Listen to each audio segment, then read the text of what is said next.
This happened 3 years ago, right before New Year's Eve, during one of the worst snowstorms my town had seen in decades. I live in a small rural area where houses are spread far apart, the kind of place where help isn't exactly close by, even on a good day. That night, weather warnings were non-stop. Blizzard conditions, zero visibility, and emergency services stretched thin. Everyone was advised to stay indoors. I listened. By around 8 p.m., the snow was coming down sideways. The wind howled so loudly it sounded like something alive circling the house. My power flickered twice before finally cutting out completely. No lights, no heat, no internet. Just the storm and the sound of ice cracking against the windows. I lit a few candles and tried to calm myself, telling myself it was just one long, uncomfortable night. I had blankets, food, and my phone still had some battery, so I told myself it would be fine. For a while, it even felt peaceful, almost like the storm had erased the rest of the world. That illusion didn't last. At around 9:30 p.m., I heard 3 loud knocks on my front door. Not the wind, not debris. Slow, deliberate, heavy knocks. I froze. Nobody should have been out there. The roads were buried, visibility was near zero, and I knew no one could have traveled in this weather. I moved toward the door slowly, heart racing, and looked through the peephole. At first I saw nothing but swirling snow. Then a fog appeared. A man, maybe in his late 30s or early 40s, beard frozen over, eyes wide and unblinking. He didn't look cold. He wasn't shouting for help. He was just staring straight at me. "Hello?" he called, calm. "My car broke down. I just need to use your phone." Something about him felt wrong. His tone didn't match the situation at all. Anyone stranded in a storm like this should have been frantic, panicking, or at least visibly scared. This man sounded rehearsed. I told him I couldn't open the door, but offered to call emergency services. After a long pause, he said, "They won't make it in time." "You know that." I backed away, grabbing the fireplace poker. My phone had 1 bar of service. I tried calling 911, but the call wouldn't connect. Another knock hit the door, harder this time. "Please," he said sharply. "It's freezing out here." I looked through the peephole again. He was closer now, forehead pressed to the wood, eyes angled unnaturally like he was trying to see through it.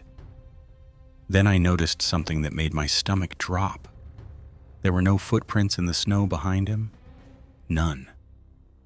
The storm had been raging for hours. The ground around him was untouched. My hands shook. I told him again that I wasn't opening the door. That's when his expression changed. All friendliness vanished. His mouth flattened, his eyes narrowed. He leaned in closer and said quietly, "I wasn't asking." The knocking turned into pounding. I ran to the back of the house, locking myself in my bedroom. The pounding continued, mixed with the wind and something else, scraping, like fingernails dragging across wood. At one point, I heard him laughing, softly, amused. Then suddenly it stopped. I stayed locked in that room until morning. When I finally stepped outside, there were no footprints, no tire tracks, no sign anyone had ever been there. Later that day, I learned another family, 5 miles away, had reported the same thing, someone knocking on their door during the storm. When they opened it, no one was there, but deep scratches were carved into the wood, right at hand level. I've never opened my door during a snowstorm since. Because whatever was out there that night didn't need shelter. It was already right where it wanted to be.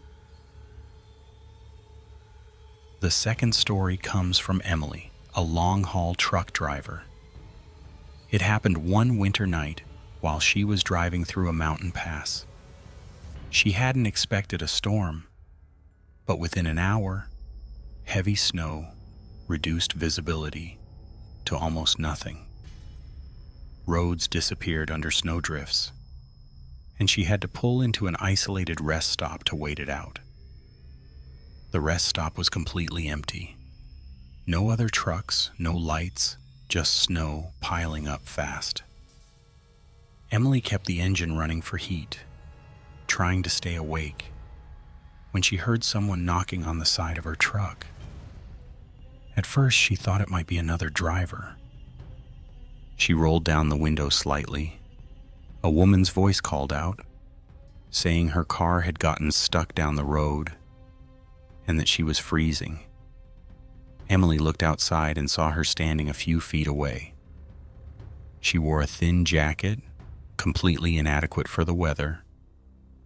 But what immediately seemed wrong was that there was no snow on her clothes and no footprints leading to her. The snow around her boots was completely untouched.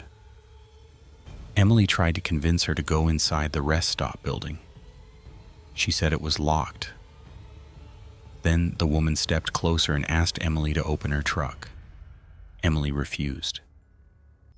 The woman began pounding on the truck and screaming, accusing Emily of letting her freeze. Suddenly, she stopped. She stood still for a few seconds and slowly disappeared into the darkness. By morning, when Emily checked the area, there were no footprints, no cars, and no reports of anyone missing. The rest stop looked completely deserted, like she had imagined the encounter.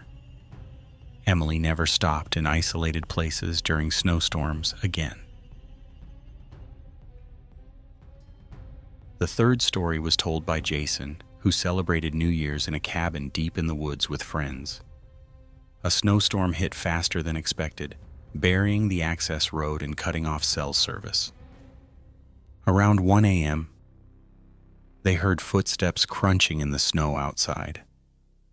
Thinking it was one of their friends joking, they laughed it off, but no one was outside.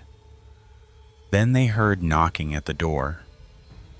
A man's voice said he was lost and needed warmth. When they opened the door slightly, no one was there.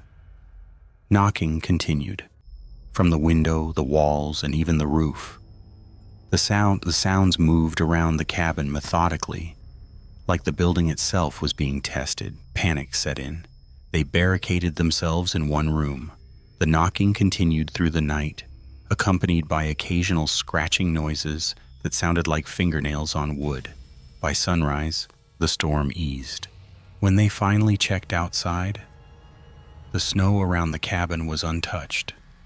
No footprints, no tracks. Later, the cabin owner revealed the place had been abandoned for years after similar incidents. Jason and his friends never stayed in an isolated cabin again, especially during snowstorms.